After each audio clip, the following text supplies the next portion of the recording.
Assalamualaikum warahmatullahi wabarakatuh. Kembali lagi bersama saya Tommy di Gebrak Ramadan. Hari ini merupakan episode terakhir tim Transvlog mendokumentasikan kegiatan Gebrak Ramadan yang dilakukan oleh CT Arsa di berbagai yayasan di Jabodetabek.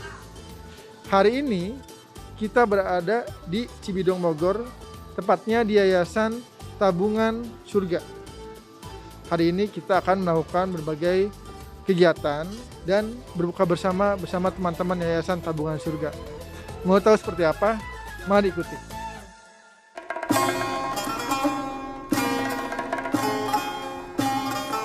Yayasan Tabungan Surga adalah lembaga pemberdayaan umat dan lembaga amil zakat yang didirikan sejak tahun 2002.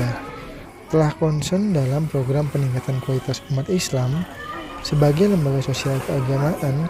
Yayasan telah menerima titipan dana Jiswaf umat Islam. Jiswaf merupakan zakat, infak, sedekah, dan wakaf. Dana tersebut kemudian telah disalurkan kepada program bantuan beasiswa untuk para pelajar dan mahasiswa, serta secara periodik memberikan santunan kepada anak yatim, janda, maupun orang lanjut usia. Yayasan Tabungan Surga telah mengembangkan program yang concern dalam memberikan perhatian pendidikan gratis untuk anak-anak tunanetra serta penyandang disabilitas lainnya. Oleh karena dengan terbatasnya sarana pendidikan bagi anak-anak kaum tunanetra, maka sejak tahun 2016 yayasan berinisiatif untuk mendirikan asrama dan sekolah SLB gratis bagi anak-anak tunanetra serta disabilitas lainnya. Tentunya ini akan dapat memberikan solusi serta harapan bagi masa depan bagi mereka.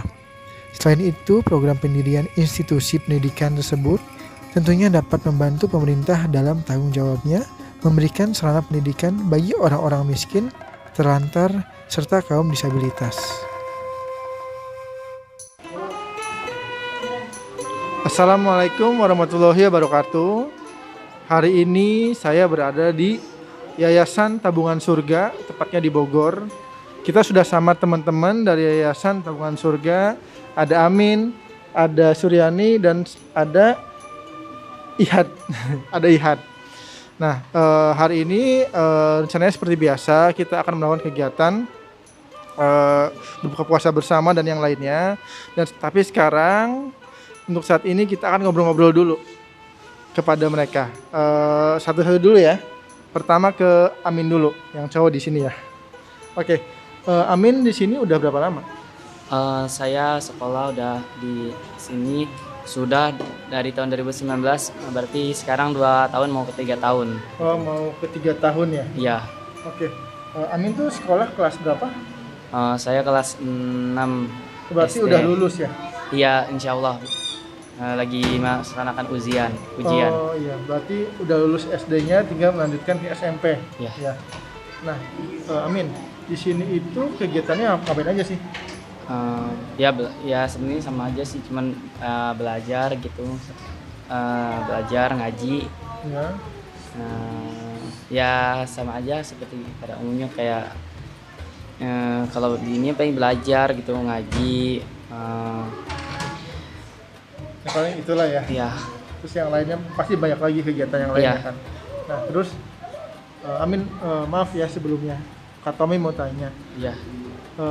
Amin ini untuk penglihatannya benar-benar blur hitam semua, nggak kelihatan apa-apa atau masih ada kelihatan sedikit?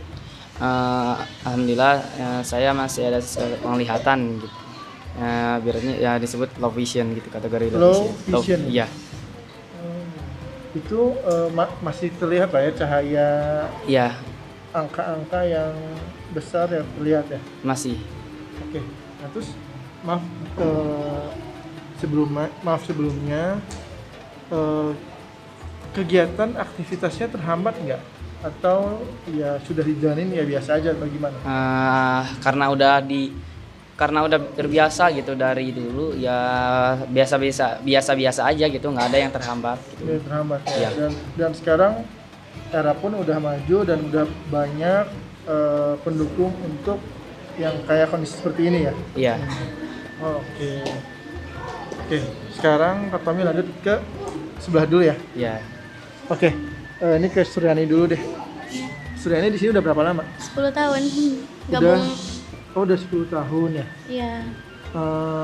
Kuliah ya Suryani ya? Iya, kuliah Ngambil jurusan apa? pendidikan agama Islam. Oke, dan Suryani itu udah kuliah ngambil pendidikan agama Islam. Nah, Suryani ini kira-kira, maaf ya untuk pertanyaan, mohon maaf sebelumnya, dengan kondisi sekarang ini kesulitan nggak sih Suryani kegiatan dan yang lain belajarnya? Kesulitan pasti ada ya, Pasti ada. tapi dengan kita mencari upaya bagaimana supaya kesulitan itu bisa diterjang gitu. Kayak seperti contoh kan, kalau sekarang Suryani kan gabung dengan orang yang awas, yang umum gitu. Pastilah ada kendala gitu dari visual kan. Kalau tunanetra kan kalau dari visual memang tidak bisa gitu.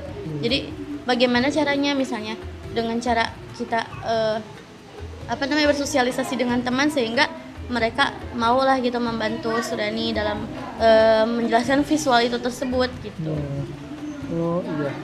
Dan Suryani ini udah berapa lama ini untuk kondisi saat ini? Dari lahir. Oh dari lahir. Udah 19 tahun. Udah 19 tahun ya Suryani ya. Oke. Kalau belajar pun, ketika Suryani belajar gimana? Sekarang sih lebih seringnya menggunakan laptop. Kalau dulu dengan menggunakan huruf braille dari SD sampai dengan SMA. Kalau sekarang karena bergabung dengan yang lain, jadi menyesuaikan ya, Suryani memakai laptop juga yang sudah dilengkapi, yang tadi dibilang sudah dilengkapi dengan aksesibel lah gitu. Berarti sekarang sih memang era sekarang itu mendukung banget Canggih, untuk ya, canggih lah ya. Iya. Oke. Mungkin Suryani ada ini nggak, kayak harapan kedepannya mau kayak gimana? Ya, harapan ke depan sih saya pengen bisa jadi guru di bidang yang saya sekarang geluti gitu. Di Semoga bidang tercapai. Amin, di bidang pendidikan agama Islam. Ya. Oke. Buat Suryani semoga tercapai ceritanya, lancar kuliahnya dan semuanya ya. Amin. Oke. Sekarang kita lanjut ke Ihad. Oke, Ihad di sini udah berapa lama? Masih beberapa bulan, 4 bulan kayaknya sih, 4 bulanan Mbak gabungnya. Oh, masih 4 bulan. Masih baru banget. Masih baru ya? Iya, masih baru banget. Ihad tuh sekolah, kuliah? Baru selesai SMA tahun kemarin karena kegiatan terhambat gitu ya. Jadinya belum bisa menyelesaikan ke pendidikan yang selanjutnya gitu. Oh, oke. Ya, semoga Ihad bisa melanjutkan ya. Amin. Oke. Ihad itu sama sih pertanyaan sama Suryani. Dengan Suryani, Kenapa? apakah untuk kegiatannya, aktivitas sehari-harinya seperti apa dengan kondisi yang sekarang? Karena memang seperti yang tadi saya katakan, karena emang sudah terbiasa gitu ya, jadinya udah aja sih dianggap biasa aja. Dan memang pasti ada kesulitan-kesulitan yang dirasakan gitu, seperti dalam visual, kayak ya kegiatan sehari-hari, misalnya dari mencuci baju dan segala macam itu kan kayak kita butuh, ini tuh sebenarnya udah bener gak sih, udah bersih gak sih gitu kan. Oh iya. Nah itu hal-hal yang sederhana gitu aja, kalau sudah terbiasa sih, karena berkat bantuan orang-orang di sekitar saya gitu, alhamdulillah sekarang sudah dianggap biasa aja gitu, dan hasilnya alhamdulillah juga gitu. Iya. Ya, buat Ihad semoga lancar ya Amin, semuanya. Dan ini pun ya insya Allah nggak akan menghambat sih ya. Iya. Karena semuanya pasti akan terus berjalan, sama Suryani juga dengan Ihad juga. Oke, Ihad sama Suryani. Satu-satu ke Ihad dulu ya. Untuk kedepannya harapan dari pemerintah untuk teman-teman Suryani Ihad itu maunya kayak gimana gitu? Harapan saya sih untuk pemerintah ya lebih peduli aja gitu terhadap disabilitas tunanetra maupun disabilitas yang lainnya gitu, dalam hal apapun, baik dari segi pendidikan dan hal-hal lainnya gitu, lebih diperdulikan aja gitu aja sih. Iya, karena memang sebetulnya ya segala sesuatunya bisa dijalani dengan normal ya. Iya betul sekali, karena sekarang memang sudah banyak pendukung-pendukung pengembang-pengembang teknologi itu sekarang sudah banyak banget, jadi kita juga bisa mengikuti orang pada umumnya gitu. Karena untuk di Bogor sendiri ini untuk apa ya, saya rasa gitu ya, dari sekolah aja gitu sekarang yang di negeri untuk SLB-nya itu baru ada 2. Iya. Gitu sih yang aku tahu. Oh iya. Oke. Berarti ya minta dukungan terus ya dari pemerintah. Iya, dukungan aja sih, lebih peduli aja gitu terhadap disabilitas. Nah, untuk Suryani, apa ya, harapan pemerintah kepada teman-teman penyandang disabilitas gimana? Gini, lebih khususnya kan pada umumnya tadi yang seperti Taihat bilang bahwasanya mudah-mudahan lebih peduli lagi. Tapi untuk saya sendiri nih, saya pribadi spesifikasinya itu mudah-mudahan pemerintah itu memperluas lagi lapangan kerja untuk disabilitas dan juga memperluas atau memperbanyak kampus-kampus yang umum itu bisa menerima disabilitas dan menyediakan alat-alatnya juga, menyediakan alat-alat pembelajaran lah segala macamnya gitu ya. Ya itu sih sebenarnya harapannya. Oh iya, oke. Amin. Semoga kedepannya pemerintah pun bisa memberikan support dan dukungan yang lebih lagi kepada penyandang disabilitas. Tapi sedikit ya, maksudnya sekarang tuh sudah ada kok undang-undang, kalau nggak salah tuh undang-undang nomor 16 yang di dalamnya itu jadi setiap instansi atau instansi itu wajib menerima disabilitas gitu 1% dari 1%-nya harus bisa menerima disabilitas gitu, disabilitas apapun. Jadi terima kasih banget karena udah ya seenggaknya gitu adalah kepeduliannya gitu. Tapi mudah-mudahan untuk kedepannya mungkin dari sekarang 1% nanti jadi 10% gitu. Amin. Semoga teman-teman yang memang penyandang disabilitas bisa akan banyak support oleh pemerintah. Amin. Dalam lini apapun ya. Ya, soalnya yang saya perhatikan gitu, banyak penyandang disabilitas yang turun ke jalan karena kurangnya pekerjaan segala macam. Iya, memang kayak kurangnya care dari sesama juga mungkin ya. Oke, Ihat dan Suryani, terima kasih waktunya. Semoga segala sesuatunya lancar, sukses buat sekolah dan kuliahnya. Semoga cita-citanya tercapai semua dan bisa sukses ke depannya. Oke, untuk Amin. Tadi untuk Amin belum ditanya perihal harapan dari pemerintah untuk yang disabilitas tuh harapannya gimana, Min? Ada nggak mau yang dicurhatin gitu? Gimana ya? Sebenarnya sih ada, cuman bingung gitu ngungkapnya. Cuman ya seperti yang tadi dibilang aja gitu, lebih peduli lagi kepada kaum disabilitas ya, baik itu pun tunanetra atau disabilitas lainnya ya di segi ya itu kan. Kalau di daerah Bogor itu kan ya masih untuk SLB negeri itu masih 2, di kota 1 sama di kabupaten 1, terus dan itu jangkaunya juga rata-rata jauh-jauh gitu sekolahnya ya. Gitu ya, lebih ini aja sih, terutama ya SLB itu yang paling ya di kabupaten sih paling dikit sih ya SLB untuk SLB. Jadi untuk menjangkau dari rumah itu biasanya jauh gitu, dari rumah ke sekolah, karena itu bisa memakan waktu ya berjam, ya minimal 1 jam atau 2 jam ada gitu ya.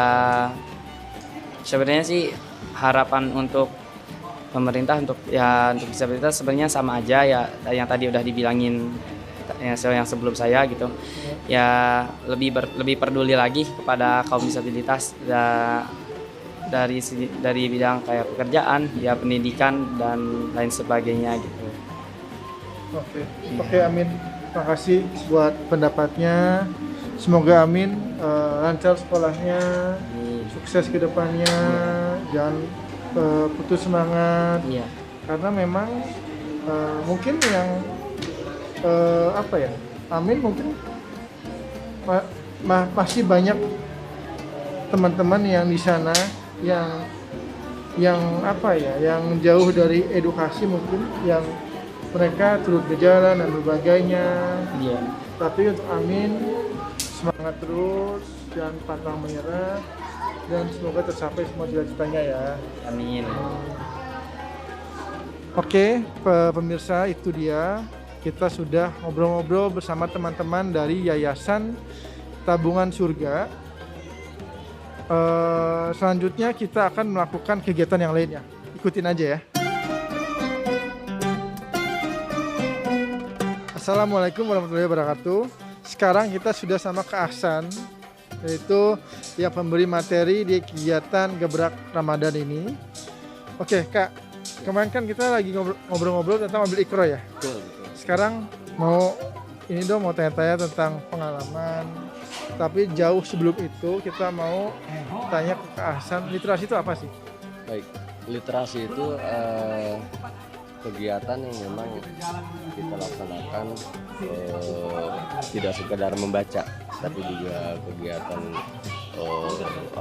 bercerita, kegiatan kemudian praktek keagamaan, kegiatan kemudian pemahaman tentang keagamaan. Jadi luas sebenarnya. Jadi literasi keagamaan yang kita berikan di Mobil Ikro itu memang komplit gitu, dari tidak sekedar untuk membaca tapi juga memahami, bermain, terus kita bercerita, berceria dan lain sebagainya. Makanya kayak ada dongeng, terus Iya. Ahsan memainkan boneka ya? Boneka, iya. Itu dari suara Kak Ahsan sendiri kan? Betul. Jadi kreasi suara yang saya buat saat perform seperti itu. Menggeluti di hal ini udah berapa lama Kak? Dari tahun 2015-an untuk bagaimana saya bisa mengolah suara beberapa karakter akhirnya. Oke. Kalau orang bilang sih katanya ventriolog ya, ventriologisme gitu, kayak gitu. Jadi bagaimana olah suara mulai dari perut, menghindari sejauh mungkin mimik terlihat saat kita berbicara seperti itu. Iya, dan semirip itu ya? Semirip itu suaranya. Terus Kak Ahsan, ini kan sebenarnya kalau tim Trans TV vlognya itu kita 4 episode, 4 kali kegiatan Gebrak Ramadan. Tapi sebenarnya tim Gebrak Ramadan sendiri dari CT Arsa melakukan di 9 titik. 9 titik untuk Darling, dapur Darling, keliling. kan, ya. Dan untuk kita itu hanya seminggu sekali. Padahal mereka teman-teman CT Arsa menjalankan seminggu itu 3 kali. 3 kali untuk Darling ya, dapur keliling ya. Oke. Dari titik-titik yang sebelumnya, pengalaman apa aja yang dapat sih Kak? Dan apa ya? Dan ketemu anak-anak yang seperti apa gitu? Kayak gitu. Baik, pengalamannya memang luar biasa. Saya menyampaikan materi literasi keagamaan kepada anak-anak yayasan yang memang notabene kebanyakan adalah yayasan menengah ke bawah, secara katakanlah pembiayaan operasional mereka dalam keseharian bulanan dan lain sebagainya. Tapi anak-anaknya, kesan saya adalah anak-anak yang cerdas, anak-anak yang memiliki potensi, anak-anak yang memiliki bakat dan minat yang luar biasa, terutama dalam keagamaan ya, karena kita fokusnya ke situ. Mereka bisa baca Al-Quran dengan baik, dengan fasih, mereka mengetahui keagamaan dasar dengan baik pula gitu. Jadi saya luar biasa terharu dengan keterbatasan mereka tinggal di asrama yang katakanlah jauh dari layak begitu ya. Dengan Bukan jauh dari mana-mana ya. Jauh dari mana-mana, dengan perjalanan 2-3 jam kita tempuh itu luar biasa. Mereka menyambut baik, kemudian kita ketahui mereka juga memiliki banyak potensi, memiliki banyak bakat yang perlu digali, dan itu harapan kita memang mereka berprestasi lah ke depannya seperti itu Kak. Oke Kak. Selanjutnya itu kayak kesulitannya apa? Kesulitannya saat ini adalah pada cuaca yang harapan kita kan ada di outdoor, tapi kadang kita harus di dalam gitu. Kemudian kesulitannya adalah anak-anak ini berbeda karakternya satu dengan yang lainnya. Kemudian kapasitas pengetahuan mereka juga dalam membaca berbeda, membaca Iqra, membaca Al-Quran juga. Jadi kita harus mencari jalan tengah bagaimana bisa walaupun kita memberikan tidak semuanya, tapi mereka dapat gitu, dapat ilmunya seperti Ya, itu. karena secara memang kan bersama. berbagai macam ya anak-anak, Betul, dari beragam anak-anak. yang A, B, C, D dan yang lainnya banyak banget yang nggak suka. Tingkatnya SD, TK gitu kan, TK, SD, SMP Kan seperti itu. yang terlantar juga Terlantar, iya. mereka harus dibantu memang. Betul. Nah, terus harapan keasan ke depannya seperti apa? Harapan untuk Gebrak Ramadannya sendiri dan harapan untuk anak-anaknya mungkin. Kalau harapan untuk Gebrak, saya pikir tidak putus di bulan Ramadan ini. Iya. Kita mudah-mudahan bisa lakukan di luar Ramadan, Amin. mengunjungi yayasan-yayasan untuk kita berikan sedikit ilmu tentang keagamaan yang kita miliki. Kemudian harapan kita juga anak-anak dari tidak putus asa, tetap semangat dengan keterbatasan mereka berada di lingkungan yayasan, di lingkungan panti, di lingkungan pesantren yang memang jauh dari mana-mana, jauh dari orang tua, bahkan bisa jadi orang tua tidak ingat juga anaknya di mana gitu kan. Mereka hanya mengetahui bahwa ayahnya itu adalah pembina yayasan atau pemimpin yayasannya itu. Gitu. Iya, bisa seperti itu karena memang nggak pernah dijenguk, pulang nggak pernah juga seperti itu. Sampai anak pun mengira pembina yayasan Adalah ayah tuanya, orang tuanya. Mereka bahkan tidak katakanlah tidak betah di kampung halamannya karena memang lingkungan dia di yayasan seperti itu. Dan Jadi, sebenarnya memang yang kita tahu apa ya yang teman-teman lihat tuh belum semua, jadi masih banyak anak-anak yang kurang beruntung. Betul, masih masih banyak banyak dengan sekali. berbagai macam kondisi dan masalahnya.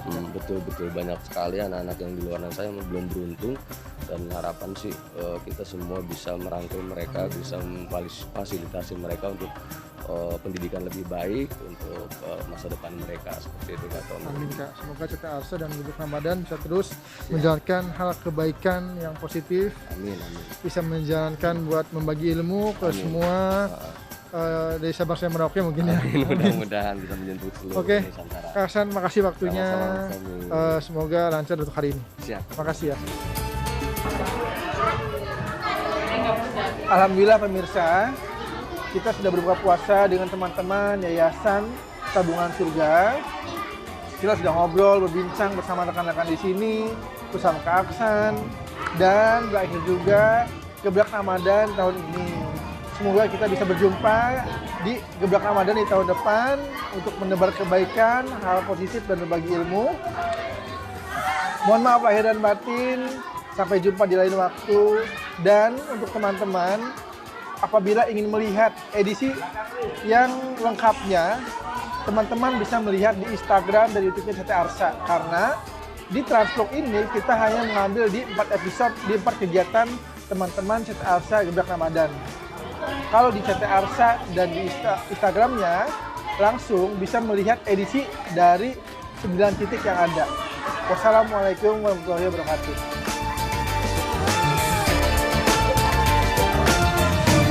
Makan.